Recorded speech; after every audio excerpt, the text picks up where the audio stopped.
Welcome back. Environment Minister Zane Lightbourne joining hands with Seabreeze Estates Member of Parliament Leslie Bryce this morning as they rolled out the wreckers and cleaned up the trash. The cleanup initiative comes as residents of the area have been complaining about dumping and directing those complaints to their Member of Parliament, Ms. Bryce, who sought the assistance from the environmental officials. And she had alerted the Ministry of Environment of a derelict vehicle issue in the area that has led also to a large amount of just indiscriminate dumping. We have found that these areas continue to pop up, whether they're roadside garages or persons just deciding to dump vehicles. We understand that even stolen vehicles are sometimes involved. And what we want to do is to rectify the issue which have accumulated over time, and because of what we determine could be a level of comfort. If the neighbors of this community, if the area is clear, which we are going to try and to accomplish, then I think that it would be their responsibility to make sure that this stays clear. The minister says the government has also been alerted to the Faith Avenue area as an area of concern. However, the department has limited manpower, he says. Even with wreckers, they only can carry so much vehicles at a time. So it's hard, it's very difficult to beat back what is happening continually. So it's going to take community effort. We're looking at all areas in the inner city and even areas on the outskirts, some of the areas that you would least suspect that there would be cars being dumped or left behind. We have knowledge of those areas that it's happening also. Any place people can find a dump and then it's a broken windows scenario that's going on. That is where you see one car, it isn't moved, and someone else dumps the next car, then someone comes and dumps a couch, then someone comes and dumps some windows and some garbage, and eventually areas on the island become dumping sites.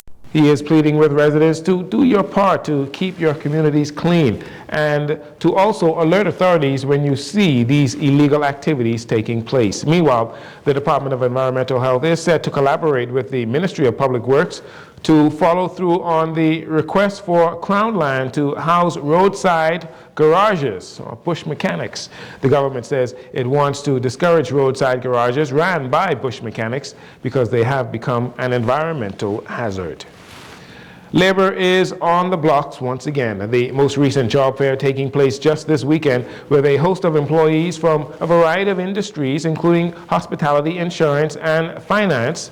The event was held at Sadie Curtis Primary School in the Seabreeze constituency. Simone Thurston from the Department of Labor says the Labor on the Blocks initiative since 2017 has been very, very successful.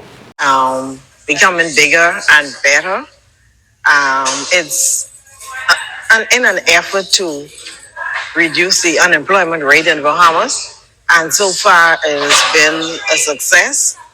It allows us the opportunity to have multiple employers in one setting, and as like today, we have over 300 job vacancies available to job seekers. So it means that they have an opportunity to come here and do their best to land themselves an employment opportunity. The Seabreeze Member of Parliament, Mrs. Leslie Bryce, was also in attendance as she came out to support her job-seeking constituents. She says the massive turnout was impressive. I know that I'm definitely in contact with my residents daily. I didn't have this many persons unemployed, and so I'm just grateful that they showed up today. Maybe they're deciding to go into a different career path, or maybe they just want to do something different and venture out. But I'm just truly grateful for the overwhelming response. I'm truly grateful to the amount of companies that came out today.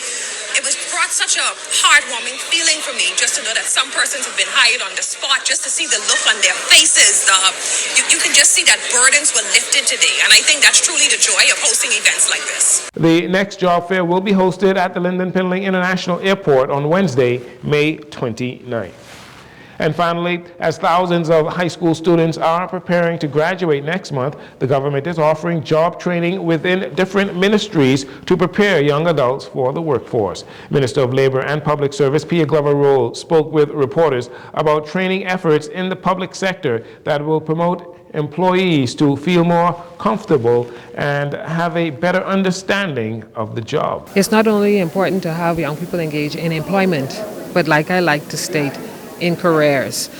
We are, in the Department of Labor, we have conversations with all of the stakeholders. That is the employers, that is the trade unions, and of course we are the government. And we're finding that a trend is employees are engaging in jobs, but there is not retention. They get on a job, the company facilitates training, which comes at a cost, and then employees are attritioning out. So we are working towards long-term engagement of employees, and that means that we have to harness it through training, through skills development, and ensuring that we don't have skills mismatches, which is ensuring that our employees, and this is why we have the labor on the blocks and labor on the campus, are focused in careers that they have interest in, and that augurs well for long-term engagement. Minister Glover Roll also says retention is associated when people are not properly trained. Absolutely. Retention is definitely lower for jobs that are on the lower side of the scale, but that equates to jobs, persons or employees that are on the lower end in terms of skills.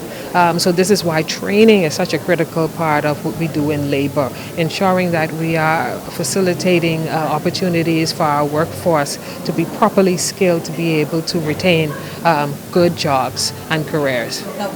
That was Minister of Labor, Pia Glover Roll. And that'll do it for your JCN Evening News. Once again, I'm Dorino Saunders.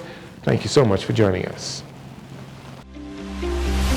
This segment of the news has been brought to you by Sun Oil Limited.